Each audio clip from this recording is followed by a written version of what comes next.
Assalamualaikum warahmatullahi wabarakatuh. Izin perkenalkan diri, nama saya Amirul Rais, NIM 182220429, mahasiswa semester 4, jurusan Hukum Tata Negara di Sekolah Tinggi Agama Islam Negeri Bengkalis. Saya akan membuat pemaparan tugas mata kuliah Hukum Tata Negara tentang kelangkaan minyak goreng dan peran Komisi Persaingan Usaha dalam mengatasinya.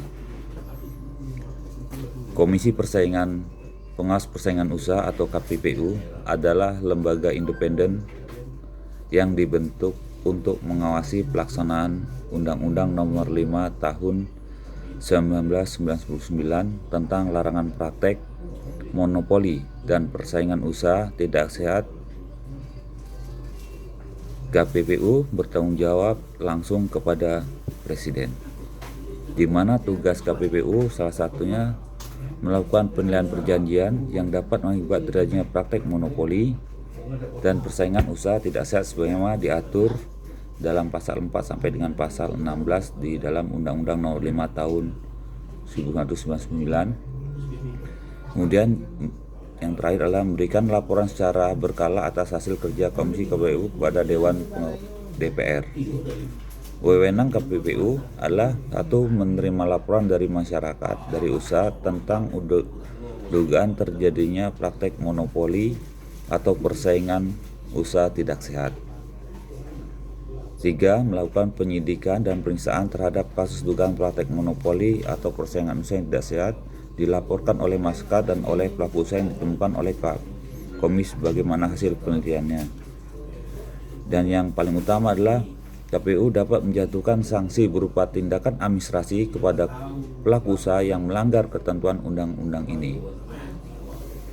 Kemudian tidak lanjutnya adalah kelangkaan minyak goreng.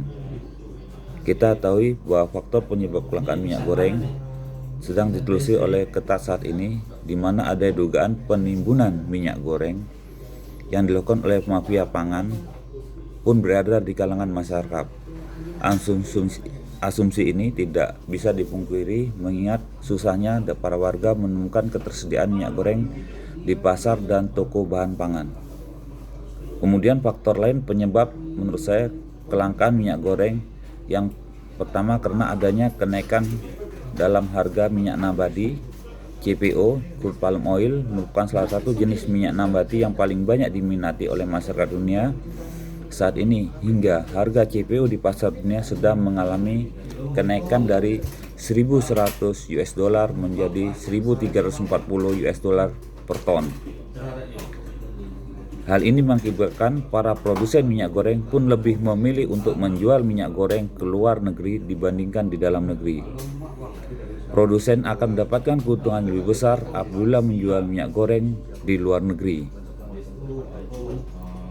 Berdasarkan hasil Koran Nasional Tempo tanggal 20 Mei 2022, di mana Koordinator Masyarakat Anti Korupsi Maki Bonyamin Sulaiman menyambangi kantor KPPU di Jakarta pada hari Jumat tanggal 20 Mei 2022. Benyamin mengatakan kedatangan bermaksud melengkapi laporan dugaan monopoli perdagangan dan bisnis minyak goreng dan crude palm oil yang menyebabkan kelangkaan dan mahalnya harga minyak goreng. Nah, Benyamin melaporkan 9 perusahaan yang melakukan ekspor CPO besar-besaran. Dari 9 itu, beliau mengatakan ada 4 perusahaan yang melakukan monopoli atau kartel. 2 perusahaan terkait Kejaksaan Agung yang sudah jadi tersangka pejabatnya. 1 lagi perusahaan yang punya perusahaan pembeli dari luar negeri. Terus perusahaan asing yang punya sawit sampai Papua, ujar Bonyamin. Adapun 9 perusahaan yang dilapor oleh Maki berinisial PTPA, PTEP, PTPI, PTBA, PTIT, PT NIL, PTTJ, PTMS, dan PTSP. Namun Benyamin enggan menyebut nama 4 perusahaan yang melucutkan dan diduga melakukan monopoli atau kartel bisnis minyak goreng CPO.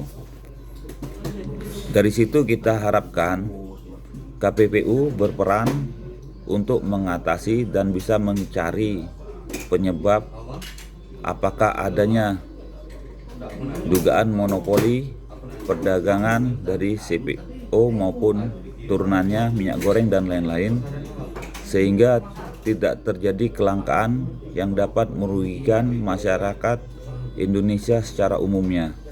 Hanya diharapkan KPPU bekerja dan melaksanakan tugas dan wewenangnya sebagaimana mestinya dan sesuai aturan yang ada. Demikian tugas ini saya buat, semoga dapat memberi referensi, dan saya sadar masih banyak kekurangan dalam membuat pemaparan ini. Mohon kritik dan sarannya.